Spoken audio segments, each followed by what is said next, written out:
Oi, pessoal, espero que vocês estejam bem. Hoje a gente veio aqui continuar a aula de misturas, só que hoje com um tópico diferente, que é a separação dos componentes de uma mistura. Dessa forma, o que é a separação? A gente viu que mistura quando tem mais de um componente em um ambiente só, formando uma única coisa, né? Uma única mistura, um único elemento, que pode ser homogêneo ou heterogêneo. E aí, às vezes a gente tem a necessidade de separar essa mistura.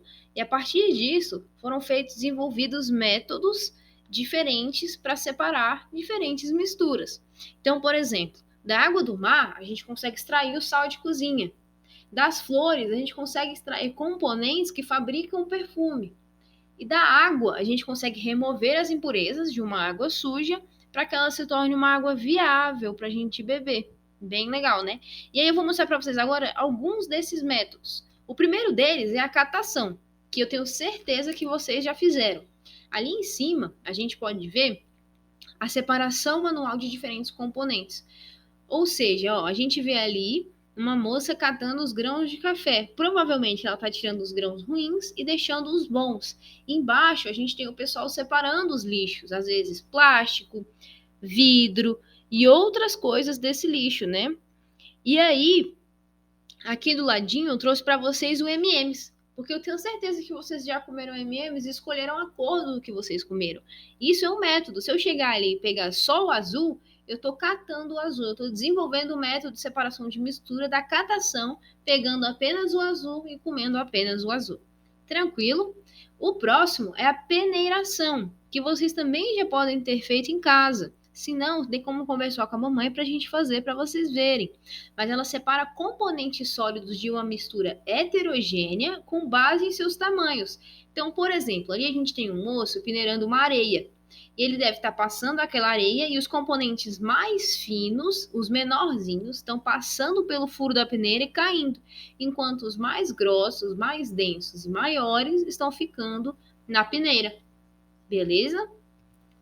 O próximo é a levigação, que com uma corrente de água, a gente vai separar a mistura por meio da densidade dos componentes. Lembram que é densidade? Existem os mais densos e os menos densos. Quando eu passo essa corrente de água, os menos densos vão subir e vão ser levados pela corrente de água, de uma forma que apenas os mais densos vão ficar retidos. E aí a gente consegue separar esses componentes. O próximo método é a ventilação. Nesse processo é bem legal, vocês também podem vivenciar ele em casa. Às vezes a mamãe está lá descascando o amendoim e você vê o amendoim assim, ó, todo marronzinho com casca. E aí ela esfrega o amendoim na mão, ou então num pano, e a casca solta. E muitas vezes, para a mamãe tirar essa casca do amendoim, ela sopra o amendoim. E quando ela sopra ele, o ar passa e leva a casca e fica só o grão do amendoim. Esse é o método da ventilação. Aqui do ladinho também a gente está vendo o moço com o café e ele joga para o alto. No que ele joga para o alto e o vento bate, o vento está tirando as folhas, tá vendo? E aí tá ficando para gente só o grão do café e as folhas estão saindo. Legal, né? O próximo método é a separação magnética, que separa misturas heterogêneas, nas quais um dos componentes é atraído pelo ímã. Por exemplo, aí embaixo, onde a gente tem o ímã, então a gente tem um pouquinho de componente magnético misturado com sal. E quando eu coloco o ímã, apenas o componente magnético vai ser atraído. E aí ele consegue separar de forma bem clara o sal do componente magnético. Aqui do ladinho a gente também vê o metal subindo e a areia ficando. E em cima a gente tem um exemplo clássico que é muito usado nos lixões, que eles pegam um andaime, botam um ímã bem grande na ponta e puxam os componentes magnéticos de todo o lixo, deixando lá embaixo tudo que não é magnético. Bem legal, né? O próximo precisa de um pouquinho mais de atenção, que é a dissolução fracionada. O que é essa dissolução fracionada? Ela é usada quando um dos componentes de uma mistura é solúvel em água e o outro não. Então, por exemplo, aqui eu trouxe para vocês o sal e a areia. Quando o sal e a areia estão juntos, vai ser muito difícil a gente separar isso. Não tem como a gente ficar pegando grãozinho por grãozinho. Então, o que a gente faz? A gente joga água e no momento que eu jogar água, concorda comigo que o sal vai dissolver na água e vai virar uma coisa só, a água e o sal, e embaixo a gente vai ter a areia, porque ela é mais densa e ela desce. A partir disso, eu consigo escorrer devagarinho a água com sal e deixar só a areia dentro do pote. Consegue visualizar? E aí a gente separou dois componentes, um solúvel em água e outro não. Mas você pode me perguntar, e essa água com sal? Ainda é uma mistura, né? É uma mistura e a gente vai ver mais para frente como a gente separa isso, tá bom? A próxima é a filtração. É um processo de separação de mistura heterogênea formadas por componentes sólidos e líquidos ou sólidos e gasosos. Então, se a gente olha aqui para a figurinha da direita, onde tem essa mãozinha amarela, a gente consegue ver que ela está aqui com uma mistura, onde tem um sólido e um líquido. E ela joga essa mistura dentro de um filtro. Quando ela joga nesse filtro, o filtro vai reter o sólido, então o sólido vai ficar preso dentro dele e vai passar apenas a água. E aí essa mistura aqui com só a água, ela vira um filtrado sem a parte sólida. Uma coisa bem legal que vocês podem fazer em casa, isso daí a mamãe pode fazer com vocês, é passar um café. Quando você vai passar um café, você bota o pó do café no filtro e você joga a água em cima. Mas quando você joga água em cima, o pó do café ele não passa. O que passa é a água. E essa água lava o pó e o que consegue atravessar o filtro desce, que é o café que a gente toma. Bem legal, né? Depois, nós temos a decantação. O que é a Quando a gente quer separar, por exemplo, uma mistura de água e areia, mas essa mistura está toda misturada mesmo de uma forma que ela tá uma água barrenta, por exemplo. E aí o que eu faço? Eu vou pegar essa mistura e vou deixar ela quietinha, parada. Quando eu deixar ela parada, a gente sabe que a areia é mais densa do que a água. Então ela vai descer para o fundo, certo? Quando ela descer, a gente vai conseguir ver a formação de duas fases, uma fase de água e uma fase de barro ou areia. Dessa forma, você conseguiu separar os dois. E a gente consegue, por exemplo, escorrer essa água deixando só o barro lá dentro, o que é bem legal, né? Outro jeito é quando você quer separar, por exemplo, dois líquidos. Se vocês lembrarem um pouquinho, a água e o óleo não se misturam. Então, aqui dentro desse funil, eu coloquei a água e o óleo. E aí, a partir disso, eu abro uma torneirinha aqui embaixo. E como a água é mais densa e começa a descer, lembra? Ela vai escorrer todinha. E eu fico de olho aqui, ó, na tampinha do funil, na torneirinha dele.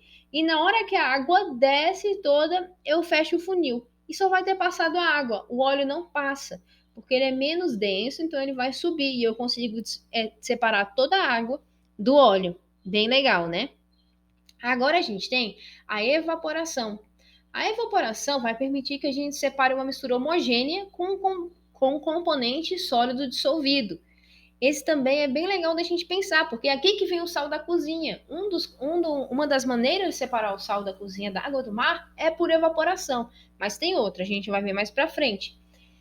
Então, por exemplo, se a gente vê aqui essas grandes represinhas aqui, essas como se fosse uma piscininha, elas estão cheias de água com sal. Só que se eu deixar tudo quietinho muito tempo e numa temperatura adequada, essa água vai evaporar. E a partir do momento que essa água evapora, o sal não consegue evaporar junto com ela, porque eles têm pontos de evaporação diferentes. Então, a água vai evaporar, o sal vai ficar, e dessa forma a gente consegue separar o sal da água. Outra maneira bem legal é a destilação, e aqui eu também quero um pouquinho mais da atenção de vocês. Então, a destilação ela é usada para separar uma mistura homogênea, composta por um líquido e um sólido. Então, o que acontece? Se a gente olhar aqui bem direitinho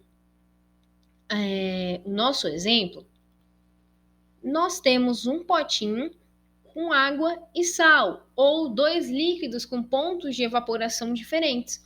E aí o que acontece? Eu comecei a esquentar aqui, ó, o bumbumzinho, né, desse recipiente aqui. E quando ele está esquentando, a água vai evaporando, concorda? Mas o sal também fica.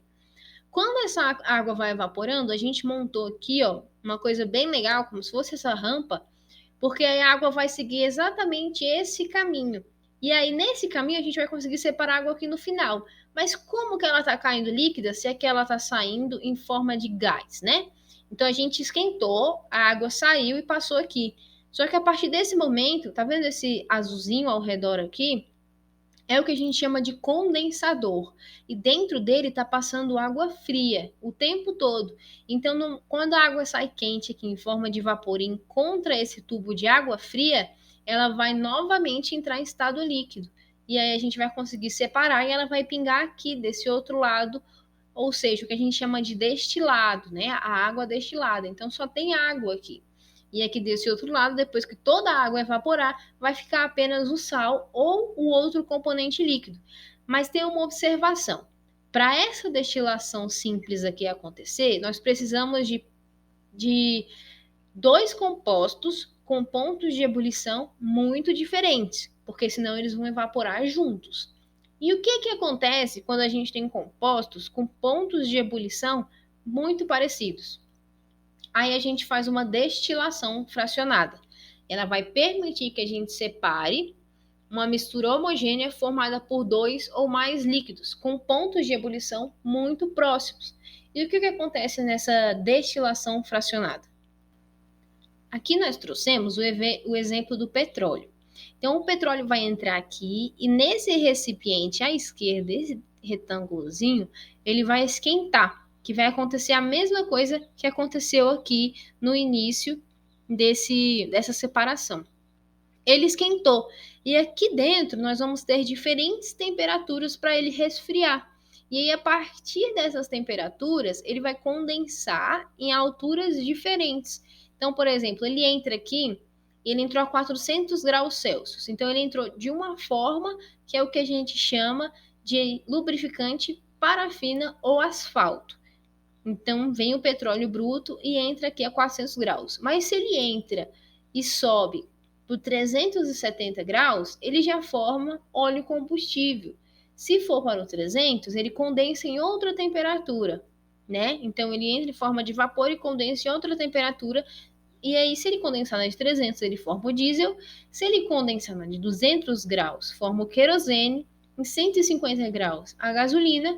E em 20 graus, o butano e o propano. Ou seja, aqui em 20 graus é bem baixinha a temperatura em relação ao que ele entrou. Então, aqui praticamente ele ainda é um gás. Ele vai entrar um gás aqui, e aí se ele sair no butano e no propano, ele ainda é um gás. Ou seja, no alto da torre, os vapores têm a temperatura de ebulição mais baixa e se condensam.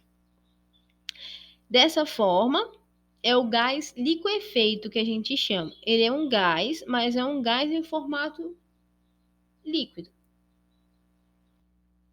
E aqui entra um ponto curioso. A gente chama ele de gás liquefeito e é como se ele estivesse líquido. Como assim líquido se ele é um gás? Esse gás, que é o butano e o propano, é o gás de cozinha que a gente conhece. E aí, quando ele está em temperatura ambiente normal na atmosfera, ele fica gasoso. Mas quando ele está sob muita pressão dentro do botijão de gás que a gente conhece, ele fica líquido. E aí, quando ele sai do botijão para o nosso fogão, ele vira gás por estar em contato com a atmosfera e a pressão da atmosfera. Legal, né? Essa é a aula de hoje. Espero que vocês tenham gostado. E qualquer dúvida, nós estamos aqui para perguntas, tá bom? Tchau, tchau. Bons estudos!